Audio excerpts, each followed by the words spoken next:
I'm horror author J. Allen Riker. This is my video game channel, Delving the Deep Dark, and today we're talking about my experience playing the Eviternity Megawad. Eviternity is a 32-level Megawad for Doom 2, created by Joshua O'Sullivan, aka Dragonfly. It was released on December 10th, 2018, the 25th anniversary of Doom's release, alongside the OTEX texture pack by Ola Bjorling, aka Yukiro. The Megawad consists of 6 5-map episodes plus 2 secret maps. The 6 chapters each explore a different theme: medieval, tech base, icy castles, industrial/brutalism, hell/gore/alien, and heaven.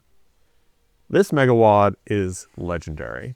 It doesn't need any praise from me. I am fully aware of that, but I'm still going to give it some. Visuals. The levels are just gorgeous. OTEX textures are an absolute delight for the eyes. I like old graphics, not necessarily for nostalgia's sake, but because they are genuinely aesthetically appealing when done right. These textures make it appear how true this statement is. Combined with the architecture, they also make clear how working around technical limitations can be a benefit to creativity. As each style is only around for 5 levels, they can seem to go too quickly, but then you get knocked upside your eyeballs with the next environment, and how can you complain? Some Megawads really wear out their welcome by level 30, but not Eviternity. And some of this is due to the beauty and the variety of the visuals. The visual map architecture is great. It is detailed, but also with a number of levels that slap you in the face with their grandeur. But the best aspect of the maps, in my opinion, is the way in which many of them unfold. A few maps are extremely large, but most end up being relatively small, yet feel just as big because of how you unlock and then explore new sections, working your way around and through a core. It feels very natural, and the breadcrumb trail of new enemies usually makes it apparent where to go. And yet it still has a feeling of exploration, even though when you open up the map, you're surprised at how compact it is. Music.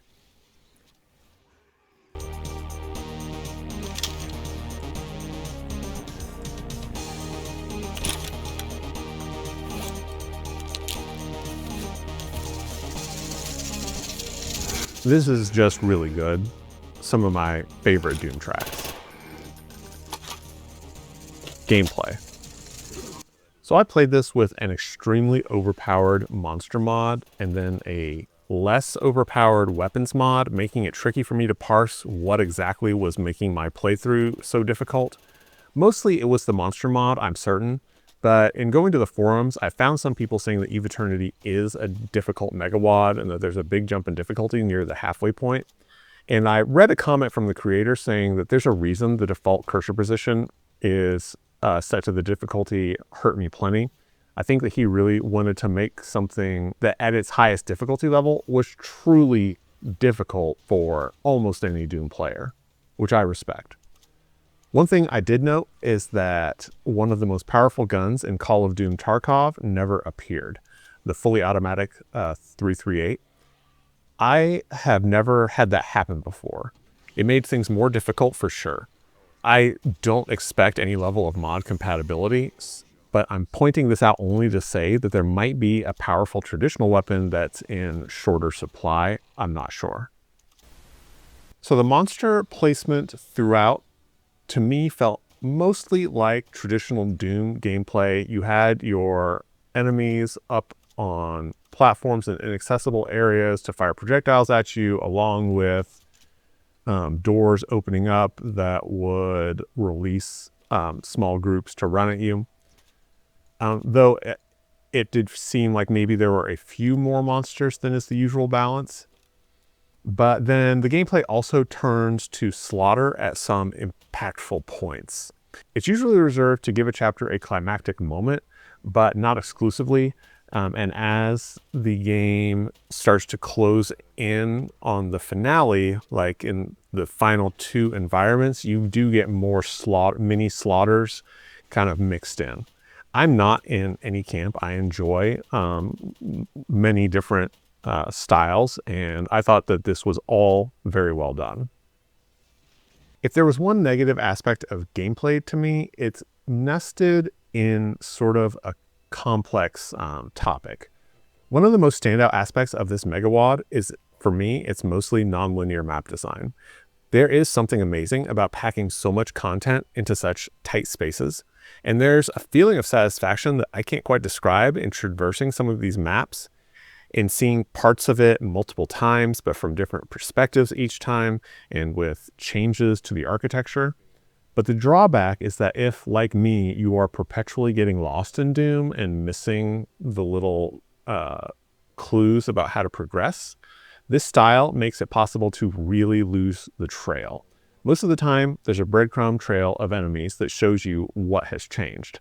But I did spend quite a bit of time in a few levels poking around because I missed the clue of where to go next and then walked away from it entirely as I didn't see it and started looking around for it. Once that happens in a non-linear map, it's really up to luck how quickly you will make it back and find what you missed. In a linear map, you know that at the end, that's probably where something changed. Or there are maybe several offshoots off of a hub. This map design is not like that.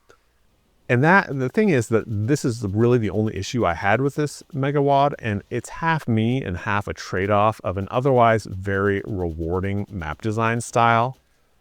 It's just something to call out if you tend to, like me, get lost easily. I have never watched the final episode of a number of my favorite shows. For example, I only accidentally watched the final episode of Workaholics maybe a year ago. Overall, Eviternity is so good that it's in an extremely rarefied category of Doom Megawads where I'm holding off playing the sequel because I find comfort in knowing there's more out there waiting for me. The only other Megawad in this category is Back to Saturn X. When I need to play something that I know is going to be an absolutely top tier experience in basically every category, that's when I'll turn to Eviternity 2. Or when Dragonfly makes Eviternity 3, maybe for Doom's 35th anniversary. Anyway, if you've never played Eviternity, download it and play it, like now. And if it's been a while, I say go back and play it again. Also, my live playthrough of it is up if you're interested, as well as a video about my experience using the Call of Doom Tarkov Weapons mod against the Doom Eternal 2016 Monsters for Doom Monster mod.